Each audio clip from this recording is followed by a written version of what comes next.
Welcome हजुर सबैजनालाई। आज पनि मार्केट घटेको नै छ, लगभग 9 पोइन्टले घटेको छ है।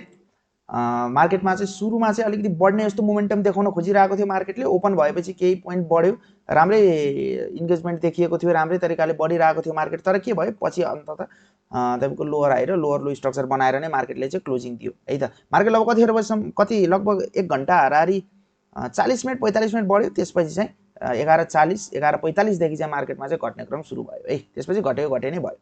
र यस्तो टाइममा चाहिँ कहिलेकाहीँ के हुन्छ, अब मार्केट लगातार 4-5 दिन भइसक्यो, धेरै घटिसक्यो। अन्तिमको लास्ट हाफ आवरतिर चाहिँ मार्केटमा राम्रो एक्कासी तपाईँको मोमेन्टम आएर चाहिँ पुस हुन सक्छ, इन्डेक्सहरू एक्कासी बढ्न सक्छ भन्ने कुराहरू पनि रहन चाहिँ धेरै दिन घटिसकेपछि त्यस्तो केसहरू हुन्छ। त्यो कुरा चाहिँ एक्सपेक्ट गरेर आएको थियौँ, तर त्यस्तो हुन सकेन। लास्टमा चाहिँ घटेरै क्लोज भयो है। अनि अर्को कुरा तपाईँहरूलाई मैले कहिलेकाहीँ भन्थेँ है, यो कुरा ख्याल गर्नु भएको छ कि छैन तपाईँहरूले। जस्तै मार्केट सुरुमा बढिरहेको थियो नि, बढ्दाखेरि यस्तो तपाईँको यो अलिअलि यो इन्डेक्स हल्लिँदै ग्राफ हल्लिँदै बढिरहेको छ भनेदेखि चाहिँ यो टाइममा चाहिँ अलिकति मार्केट भोलाटाइल छ, यसले चाहिँ यो हेल्दी तरिकाले बढिरहेको होइन। मार्केटमा चाहिँ अलिकति तपाईँको घट्न सक्छ अथवा डाइभर्जेन्स क्रिएट हुन सक्छ। बढ्ने मार्केट भन्दा पनि यो घट्ला भन्ने जस्तो चाहिँ देखाउँछ। यतिखेर चाहिँ हेल्दी तरिकाले प्राइस मुभमेन्ट भइरहेको हुँदैन। हाई प्राइस फेरि लो प्राइस, हाई प्राइस लो प्राइसतिर कारोबार भइरहेको हुन्छ। यतिखेर चाहिँ हामीले अलिकति कन्ट्राडिक्ट हुन्छ यो टाइममा मार्केट है। देख्नुभयो नि यहाँ, होइन? यो यसरी हिँड्दाखेरि तपाईँको मार्केट माथि नै जाने मार्केट हो अथवा तल नै जाने मार्केट हो। हेल्दी तरिकाले बढ्दा अथवा घट्दा कस्तो हुन्छ त भन्दा मार्केट चाहिँ स्ट्रेट तरिकाले यो धर्की यो तपाईँको यो चुचो देखिँदैन है। यो चाहिँ नेपाली-stock.com को यो चार्टमा चाहिँ त्यस्तो देखिन्छ। तपाईँको अरू टाइममा पनि हेर्न सक्नुहुन्छ। मार्केट एकदम फ्लोका साथ माथि बढिरहेको बेलामा सर्लक्क गइरहेको हुन्छ। यस्तो खालको अनहेल्दी मुभमेन्ट देखिँदैन है त। यो चाहिँ मार्केट भोलाटाइल भएको भनेर पनि हामीले एक्सपेक्ट गर्न सक्छौँ, बुझ्न सक्छौँ। त्यसपछि इन्डेक्स हेर्छौँ भने सब इन्डेक्स लगभग सबै सब इन्डेक्सै घटेको छ। अब यो 0.01ले पोजिटिभ भएको भनेर पनि के भन्नु, जस्ट स्टेबल थियो। यो development banking index, investment, manufacturing र ट्रेडिङ इन्डेक्स, यति चाहिँ तपाईँको पोजिटिभै थियो, स्टेबल भयो भनेर बुझौँ। र अरू इन्डेक्समा चाहिँ हाम्रो करेक्सन देखिएको छ। र मेनली चाहिँ हाइड्रो पावर इन्डेक्समा करेक्सन देखिएको छ। हाइड्रो पावरमा 1.72% चेन्ज भएको छ, मार्केट घटेको छ। होटल एन्ड टुरिज्म पनि लगभग 1.7ले घटेको छ। फाइनेन्स इन्डेक्स हाराहारी 1% भनौँ। फाइनेन्समा त्यस्तो धेरै गिरावट आएको थिएन अरू स्टकमा। तर हाइड्रो पावर इन्डेक्सको आज कुरा गर्दाखेरि चाहिँ कस्तो देखिएको छ त भन्दा केही राम्रै करेक्सन भएको छ है त। हाइड्रो पावर हेरौँ, त्यसपछि यो नेप्सेको ओभरअल स्ट्राटेजी म तपाईँलाई भनिहाल्छु, एकैछिन वेट गर्दै गर्नुहोस् है। अब यहाँ तपाईँले हेर्दाखेरि हाइड्रो पावर इन्डेक्स चाहिँ लगभग यो एरियासम्म चाहिँ स्टेबल भइरहेको थियो। धेरै समय यो साइडवेज खेलिरहेको थियो। 2-4वटा स्टकहरू चाहिँ ड्राइभ भएर बढिरहेको देख्न सक्थ्यौँ हामीले। कतिपय स्टकहरू, सबै स्टक बढेको छैन। हाइड्रो पावर यत्रो बढ्दाखेरि तपाईँको पहिलादेखि अलिकति मार्केटमा नम्बर अफ सेयर्स फ्लोट भएको जुन स्टकहरू छ, अलिक धेरै फ्लोट भएको स्टकहरू, त्यस्तो स्टकहरूमा चाहिँ त्यस्तो इन्गेजमेन्ट छैन। तर लो क्याप स्टकहरू, अलिकति नेटवर्थ जसको कम छ, जसको चाहिँ अलिकति रिपोर्ट खासै राम्रो आएको छैन, त्यस्तो स्टकहरू ड्राइभ भइरहेको हेर्न सक्छौँ। र मेनली चाहिँ रिसेन्टली लक इन पिरियड खुल्न बाँकी भएको स्टकहरूको, अलिकति टाइम भएको स्टकहरू, किनभने त्यो स्टकहरूमा प्ले गर्न पनि सजिलो हुन्छ, ड्राइभ सजिलै हुन्छ, फ्लोटेड सेयर्स थोरै हुन्छ भनेर त्यस्तो स्टकहरूमा चाहिँ धेरै देखिएको छ। इक्जाम्पल थुप्रै नै छन् है। तर अहिले चाहिँ आज चाहिँ ठुलो रेड क्यान्डल बनेको छ र हाराहारी 2%ले घटेको छ। भोल्युम चाहिँ हिजोको जति नै आएको छ। अब यो चाहिँ कतिको करेक्सन कन्टिन्यू हुन्छ यो हेर्नै पर्ने हुन्छ, किनभने थुप्रै अरू स्टक हेर्छौँ भने बढेको छैन। तर पनि अब हाइड्रो इन्डेक्समा करेक्सन आयो भनेदेखिमा केही त्यो नबढेको स्टकहरूमा पनि त्यत्रै करेक्सन आउँछ त। यो चाहिँ हामीले भोलि थाहा हुनसक्छ है त। भोलिको मार्केट हेरेर चाहिँ हामीले यसलाई चाहिँ के डिटरमाइन गर्न सक्छौँ। तर अलिकति मोमेन्टम लुज गरेको जस्तो देखियो हाइड्रो पावर इन्डेक्समा। केही समय 2-3 दिनको करेक्सन चल्न पनि सक्छ। यो कुरा चाहिँ हामीले ख्याल गरिराख्नु पर्यो। नेप्सेको कुरा गरौँ है। नेप्से मैले तपाईँहरूलाई के चाहिँ भनेको थिएँ त भन्दाखेरि मार्केट यसरी हिँडिरहेको छ होइन। के अरे इन्डिसन क्यान्डल बनाएको थियो अस्ति सिम्पल तरिकाले। हामीले यहाँ धेरै भास्ट ट्रेन लाइनहरू कुर्नुपर्ने कुरा केही छैन। हामीहरूले यो सिनारियोमा छौँ भनेपछि यति भाग हेरे हुन्छ हामीलाई होइन। पुरानो ट्रेन लाइनहरू कुरेर बस्नुपर्ने नै छैन। सिम्पल तरिकाले बुझ्न खोज्छौँ। 1986 भन्दा माथि कारोबार हुन थाल्यो भने चाहिँ 1985 भन्दा माथि कारोबार हुन थाल्यो भने मार्केट चाहिँ केही पोजिटिभ छ है।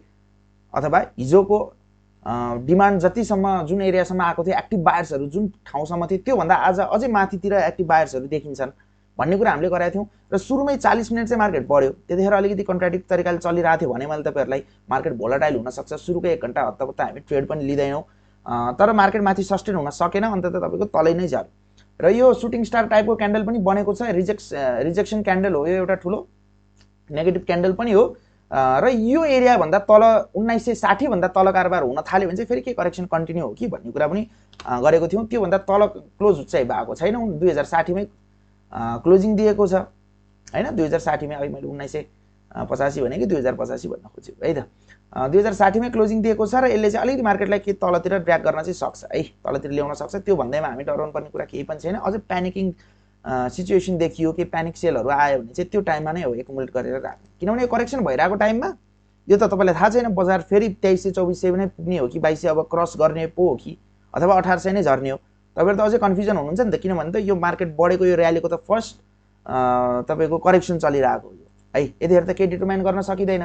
त्यसैले यो करेक्सन चलिरहेको बेलामा चाहिँ घटिरहेको टाइममा चाहिँ हामीले बढी बाइ गर्न खोज्नु पर्ने हुन्छ। यो चौथौं दिन, पाँचौं दिन, छैटौं दिन यसरी घट्न थाल्यो भने चाहिँ बढेको टाइममा त जस्तै आज पनि सुरुमा स्टकहरु बढिरहेको थियो, 3% 4% पोजिटिभ थियो कतिपय फाइनान्सकै स्टकहरु पनि, तर लास्टमा क्लोजिङ हुने बेलामा 3% 4% नेगेटिभ भएर पनि क्लोजिङ भयो। कतिपय स्टकहरु थुप्रै यस्तो देखियो भने चाहिँ 4-5% 5-6% को फ्लक्चुएसन त तपाईले आजै देख्न सक्ने हुनुभयो। एउटा फ्लक्चुएसन अब सुरुमा माथि पुगेर यतातिर अब हामी खुसी भएर किन्छौँ मार्केट बढ्न थाल्यो भनेर, त्यसपछि लास्टमा रिजेक्सन खाएर यहाँ झर्दिन्छ। अनि यो झरेको बेलामा पनि किन्न मन लाग्दैन, त्यसपछि अनि भोलि फेरि अझै झर्न थाल्छ, लस धेरै ठुलो हुने सम्भावना हुन्छ यदि करेक्सन ठुलो कन्टिन्यू भयो भने त। यो कुरा त बुझ्नु पर्यो हामीले। भनेपछि अब के छ त, अब भोलिको लागि हेर्छौं भने खासै त्यस्तो पोजिटिभ कुराहरु केही बनेको छैन र नेगेटिभ हुनुपर्ने कुरा पनि केही छैन। भोल्युमको कुरा गरौँ पहिला। 4.4 अर्बको भोल्युम आएको छ। हिजो जति भोल्युम आएको थियो त्यति नै भोल्युम छ र यतिको भोल्युम हामीले एक्सपेक्ट गरि नै राखिएको थियो र यतिको भोल्युम ठिकै नै छ है। यो भोल्युममा चाहिँ अब त्यस्तो धेरै प्यानिक देखिएको पनि छैन, त्यस्तो एकुमुलेसन देखिएको पनि छैन आजको रिजेक्सन हेर्दाखेरि। तर कतिपय स्टकहरु, कतिपय ड्राइभ गर्न सकिने स्टक, कतिपय लो क्याप स्टकहरुमा केही एकुमुलेसन चलिरहेकै छ होला, केही ड्राइभ हुन सक्छन् होला अझै पनि।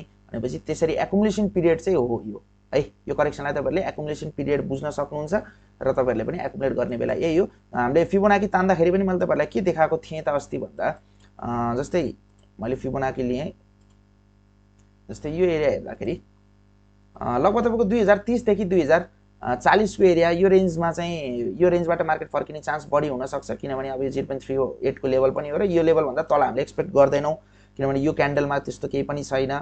प्राइसहरु ट्रेड भयो, स्टकहरु ट्रेड भएको छैन। यत्रो यो 111 पोइन्टले बढ्दाखेरि भनेपछि यतातिर धेरै तल 0.5 सम्म पनि हामीले एक्सपेक्ट गर्न सक्दैनौं, गर्न पर्दैन भन्ने कुराहरु गरेका थियौं है। भनेपछि किन्ने एरिया कति रहेछ त 2030 को एरियातिर।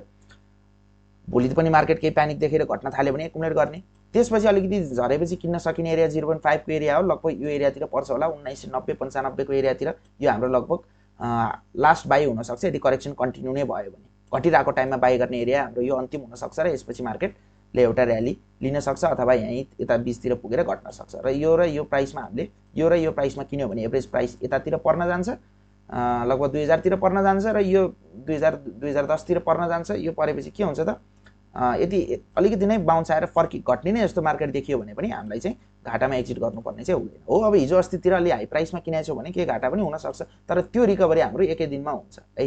एकै दिनमा हुन सक्ने सम्भावना बढी हुन्छ। अन्टिल एन्ड अनलेस तपाईहरुले चाहिँ एकदमै हाइली रिस्की स्टकहरुमा चाहिँ जानु भएको छैन भने चाहिँ, लगातार सर्किट हानिरहेको स्टक अथवा त्यतिकै एकुमुलेसन धेरै नभइकन हेल्दी तरिकाले नबढेको स्टक, त्यतिकै 2-4 हजार किता खाएर सर्किट लगाइएको स्टकहरु, त्यस्तो खालको स्टक छ भने के करेक्सन कन्टिन्यू हुन पनि सक्छ है। तर त्यस्तो आत्तिन पर्ने कुरा चाहिँ केही छैन। 2-4% 5-7% भएको करेक्सन चाहिँ एकै दिन 2 दिनमै रिकभर हुन सक्ने सम्भावना चाहिँ धेरै छ। यो इन्भर्टेड ह्यामर क्यान्डल पनि बनेको छ, यसले चाहिँ अलिकति के नेगेटिभ सेन्टिमेन्ट चाहिँ शो गरेको छ। हिजोको इन्डिसेन्ट क्यान्डललाई हेर्छौं भने तर पनि अझै क्लोजिङ तलपट्टि दिइसकेको छैन, नेगेटिभ हुनुपर्ने कुरा छैन। स्टकहरु हेरेर स्टेबल भएको सेक्टरहरुतिर बाइ पोजिसन अझै पनि लिन सकिन्छ हामीले है। यो त भयो यसको कुरा। त्यसपछि अब इन्डेक्सहरुतिर चाहिँ कता जाने त। अब घटिरहेछ भने जुन इन्डेक्स पहिला मोमेन्टम देखेको थियो, जुन त्यो इन्डेक्समा चाहिँ यदि ठुलो करेक्सन आएको छ भने चाहिँ त्यो इन्डेक्सतिर छिर्ने अब हैन। हिना लाइफमा धेरै अलि 1.5% को करेक्सन आएको रहेछ। हाइड्रोको भर्खर स्टार्ट हुँदैछ, हाइड्रो पावरको स्टकहरु पनि कुनै राम्रो प्राइस रेन्जमा पाउनु भएको छ भने त्यो हेर्नु पर्यो। फाइनान्स हेर्नु पर्यो, त्यसपछि नन लाइफ इन्स्योरेन्स हेर्नु पर्यो।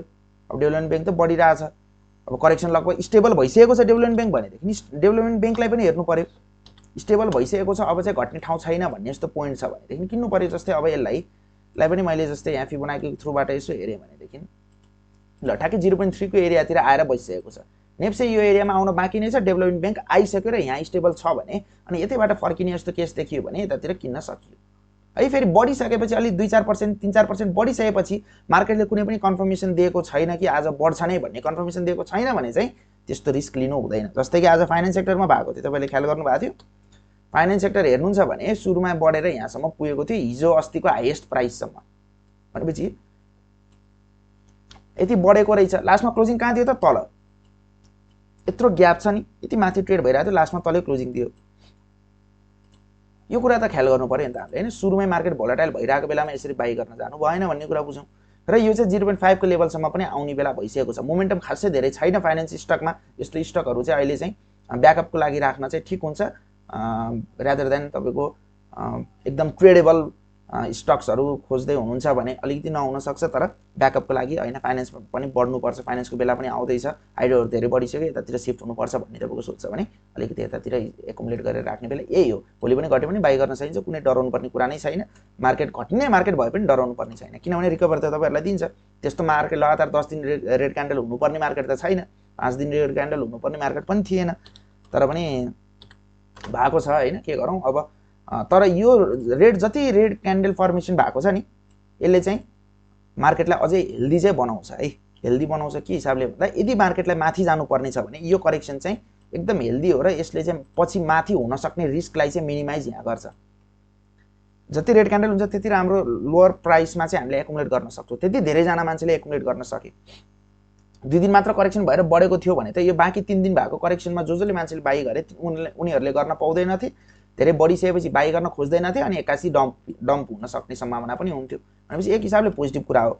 अर्को हिसाबले यति पोजिटिभ मार्केटमा 5 दिन 6 दिन किन रेड क्यान्डल बन्यो त बढ्नुपर्ने हो भन्ने हिसाबले हामीले त्यो सेन्टिमेन्ट हुन पनि सक्छ। त्यो सेन्टिमेन्टले अब खासै धेरै प्रभाव नपार्यो भने कस्तो चाहिँ प्रभाव पारिदिन्छ त भन्दा, अब हिजो अस्ति घटिरहेको पहिलो दिन घट्दै थियो, रेड क्यान्डल बनेको थियो, दोस्रो दिन घट्दै थियो भने हामी एकदम ढुक्कले बाई गर्न जान्थ्यौँ भने अब चाहिँ यहाँ 6औं दिन भोलि बाई गर्नलाई पनि अलिकति सोच्नुपर्ने हुन्छ। 5 दिन रेट बनिसक्यो, अझै बढ्न सकेको छैन, कतै घट्ने त होइन भनेर त्यस्तो सेन्टिमेन्ट चाहिँ बनाउँछ मार्केटले।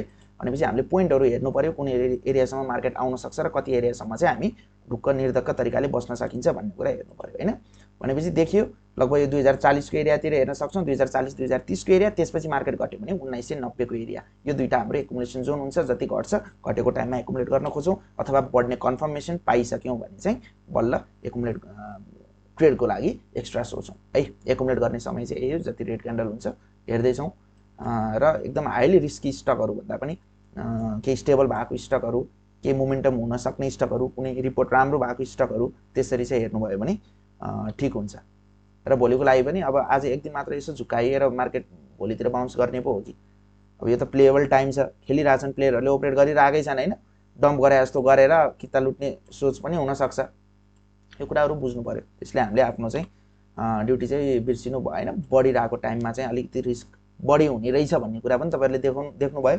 सो घटेको टाइममा फोकस गरेर बाई गर्नुभयो भने, यत्रो लगातार नेगेटिभ क्यान्डल बनिसकेपछि अब पनि प्यानिक भइरहेको बेला बाई गर्नुभयो भने यसले कुनै पनि तपाईँहरूलाई चाहिँ हार्म गर्छ जस्तो चाहिँ मलाई लाग्दैन है। यो नै हुन्छ तपाईँको पर्फेक्ट पोजिसन। यदि मार्केट यहीँबाट बाउन्स गरेर माथि जाने हो भने त यही घटिरहेको टाइममा बाई गर्नुभएको त्यो लिएको पोजिसनहरू चाहिँ एकदम फ्रुटफुल हुन्छ तपाईँहरूलाई पछिको लागि। हस् त अहिले यति भन्दै म चाहिँ यहाँबाट एक्जिट हुन्छु। तपाईँहरूले च्यानललाई सब्सक्राइब पनि गरिदिन सक्नुहुन्छ है त, गरिदिनु होला।